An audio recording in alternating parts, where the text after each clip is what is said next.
Saved by the bell. What it really means in English. Ever feel like you were just about to get into trouble and something saved you at the last second? That's when we say, saved by the bell.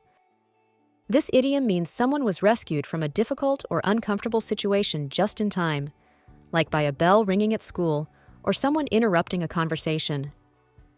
Es una expresión que usamos cuando algo o alguien te salva justo a tiempo de una situación difícil o incómoda.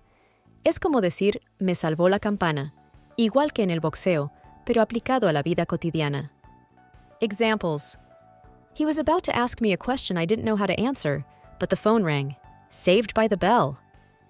Estaba a punto de hacerme una pregunta que no sabía responder, pero sonó el teléfono.